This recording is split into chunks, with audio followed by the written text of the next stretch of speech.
Anytime we postpone our happiness because we think we can't have it in this moment, and whatever this moment is bringing to us is too much for us, it's always gonna be suffering. Hey y'all, it's Chimdi. This video is about honoring where you are in your process and being okay, like being happy with where you are in your journey. This is inspired by a couple of things. One is a comment that I got by the lovely Stephanie, as well as a recent coaching consult call that I had. The comment that I got from Stephanie was recognizing the way that the topics and the content that I've been bringing up on my channel lately have had this like deepness and this richness to it that truly, and I recognize like there really hasn't been before, and her just naming that appreciation for me being able to access this kind of content and show up in this way on my channel. And I'm so glad she noticed that, because there has been this, I don't think it's subtle, I think there really has been this shift and me getting a lot deeper, a lot more vulnerable, a lot more insightful and hopefully wise with you all on my channel. It's completely, of course, related to my healing journey, and the more I heal and love myself, and the more I accept more parts of myself, the more comfortable I feel showing up for you all, because I couldn't show up in ways that were still scary to me before, you know, I was ready for it. I also had a coaching consult call, I had a couple consult calls this past week. And what was so interesting was, this has happened a couple of times where people come because they're interested in the coaching, and I realized I should probably get more specific about what my coaching entails so folks can like self-select whether or not they're right for it, because it's not for like a casual creator. It's like if you're serious, like if you're really serious about whatever it is you're doing and you want to really pour into yourself and really invest in yourself, because we do weekly coaching calls, but we also do daily accountability calls, and they're all an hour. So that's like a lot of pouring into yourself, and some folks just aren't at that point yet. My sort of default, and I also realize this might be related to my projector identity in the human design framework. My default is like, I feel like I have a lot to share with people and I want to just pour into people. And the consult calls are only 30 minutes. They constantly go over because there's always just like a little bit more we can talk about and more that I want to share. And they say something that inspires something and want to keep talking. And it's also just a joy to connect and share with folks who are creative and want to better themselves. One thing they say about my projector type, or my human design type, which is projector, is that you really need to reserve your gifts for the people who want them, because it will be a waste of your time if the person isn't ready. And so what I found is that I'll have these coaching consults with people, and the point of the consult is, let's see if we're a good fit. There's not like a, okay, you're in, let's move forward. It's like, no, let's talk and let's see if our vibrations are a good match, if the structure of the program actually works for you, if you feel ready for it. It can't be a waste of time. Like, it's inherently about learning and exploring and getting to know each other. And so what I found is that, especially when folks find out the price, I'm not gonna say the price because the price will only keep going up. So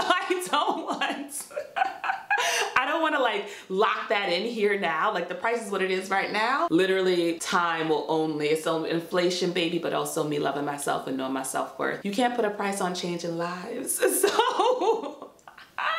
So it's only going up. The current price, some folks are just like, ooh, girl, I'm not ready for that. And I think in that moment, because they do find the call very valuable and they respect me, which I really appreciate, sometimes there's this energy of like, oh, I don't want to waste your time because I know your time is valuable. And I really appreciate that, right? Because it just speaks to how much they're honoring me and honoring themselves as well. And I always say, like, it's fine. Like, it's honestly fine. But I had a couple of different experiences that sort of made me think about what it looks like to honor my time and the other person's time. And I think a big part is, for me and for the client, or for the potential client, it's really being honest about where we are in our process. With the one client who recognized that the level of like time investment wasn't a good match for her, she kind of had that immediate hesitancy like inwards at first. And then I kind of provided space, and then she was able to actually name that. And she was like, oh, it feels so good to be able to say what I feel. And I was like, yes, yes, it does. And I think that's such a lesson for her, but it's a lesson for me as well. I'm having a situation with my apartment, and I just bought, you can't see it, but I just bought a painting. I'm still investing in this space, even though our management leasing office has been essentially like, y'all gotta go, y'all gotta get out of there in like mid-October, which is coming up soon. And I've been talking to my friends about it, and they're like, wow, Chimdi, you seem really chilled about not knowing where you're gonna live in a couple of months.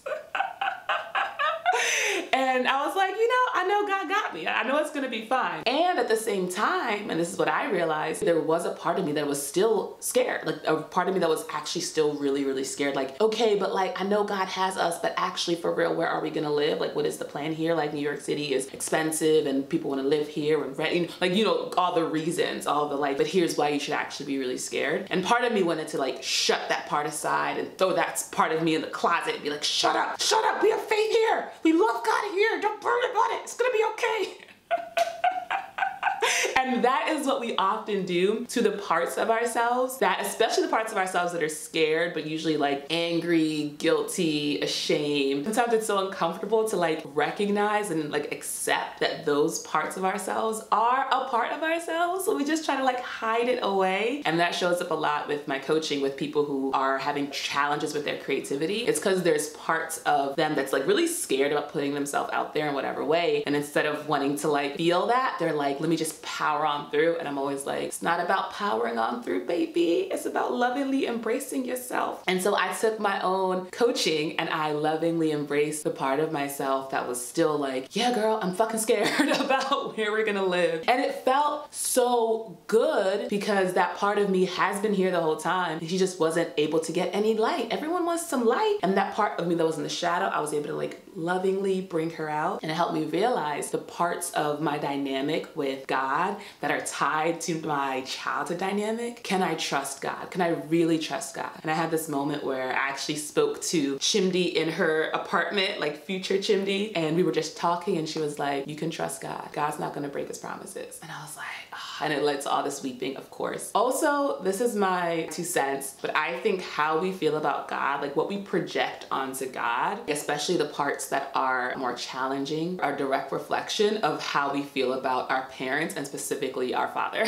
So like, depending on how we feel about our father and our dad and how they showed up in our life, I think because popular culture has created this image of God as being like our father in heaven, I think whatever we feel about our actual real life dad, we then just throw it onto God. I'm just sharing that framework with you, and then you let yourself, you do some inner work and let me know if how you feel about God relates to how you feel about your daddy. Anyway, so I went through this process, and the process of crying about my trust issues with God, feeling into the fear of not having a place to stay, and like actually being able to fully access the joy and the like contentment, the excitement of having a place that's fully my own and exactly the perfect neighborhood, exactly the perfect price, designed exactly how I like it, all these different things felt so good. There's a reason why there's suffering when we try to skip the present moment, when we try to hurry up and go to our next place, when we try to say anything from like, let me hurry up and heal and then I'll be able to do X, Y, and Z. Let me get in a relationship and then I'll be able to X, Y, and Z. Let me just get this number of subscribers and then I'll be able to, like, anytime we postpone our happiness because we think we can't have it in this moment, and whatever this moment is brings us is too much for us, it's always gonna be suffering. And there's so much joy and relief and ease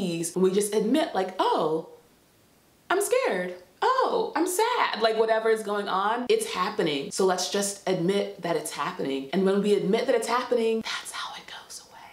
That's how it goes away. I was reading this book about, I don't know if I was reading it or I saw it on Instagram. I was reading it on some platform, and it was talking about this idea of, you know, we create our own reality and we manifest what we want, this, that, and the third. And it was saying that to truly want something, there isn't fear associated. There isn't doubt associated. So when using that term, like, oh, I desire this thing, I want this thing, it's a pure, oh, I feel good when I think about this. So if you think about something that you want and there's a part of you that's scared, there's a part of you that's doubting, that part needs to be looked at, because you won't get it. You're not gonna get things in your life that you're freaking out about. Like in terms of things that you want. Give enough energy to anything, you're gonna get it. If it's something that you really desire, but part of you is like, actually, this kind of freaks me out, that part is going to kind of keep the opportunity from coming. And I feel very grateful, very, very grateful that I understand, like, there's a reason why we're always told to feel our feelings. It's just because that is what's happening. And the point of life is to be here where things are happening. And that's it. Like, there's nothing else but that. And it feels good. It feels really, really good. I just love my coaching practice because every part of it I realize is for me. The coaching consults are for me. The actual coaching clients are for me. Running the business is for me. The actual coaching I give to the people is for me. Like, all of it is about how I am able to like see my world and show up more honestly and more presently. The other thing I want to share, I think I might have shared this in some way or form, but I want to share it again because with time it resonates even more with me. Actually, let me check because I do have a coaching consult call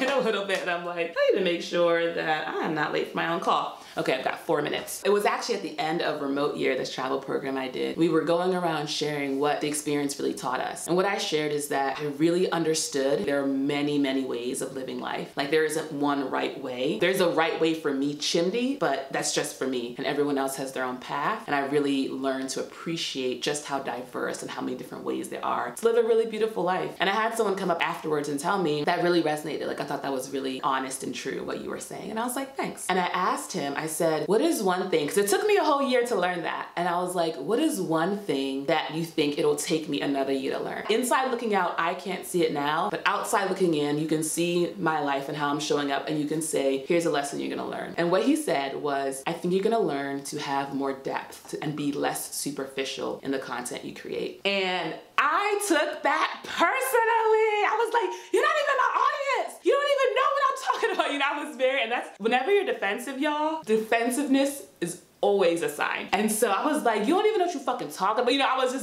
wasn't here for it, right? And of course, I couldn't be because I wasn't ready to hear that. You can't skip any part in the process. It literally has to be one after the other, after the other, after the other. You don't go from the bottom of the mountain to the top of the mountain. You have to do every single step. And so me and my development was not ready for what that man had to say and did not absorb it. I had to go on my own healing journey. And then years later, and every year since, it's only become more and more true that as I've gotten more honest, more vulnerable, more real, more true in the way I am with myself, and then in the way I am with you all, I have only gotten happier. My audience has only gotten bigger. The conversations we have in the comments have only gotten richer. Everything has been better, but I couldn't skip to this point. I had to actually do the work. But when you do the work, you notice, which is the most important thing, you notice in your own heart, and then people notice. People notice too. And so I want to thank you, Stephanie, for noticing, for seeing me showing up as this more chimdy. You know, that's my ultimate goal, y'all. Be the chimdiest chimdy that ever chimdy, and I'm getting closer and closer. Thanks for watching. Give this video a thumbs up if you liked it. Subscribe to see more. Thank you, Patreon people, for your support. I appreciate y'all. Y'all are the best. And I will see y'all in the next video. Bye.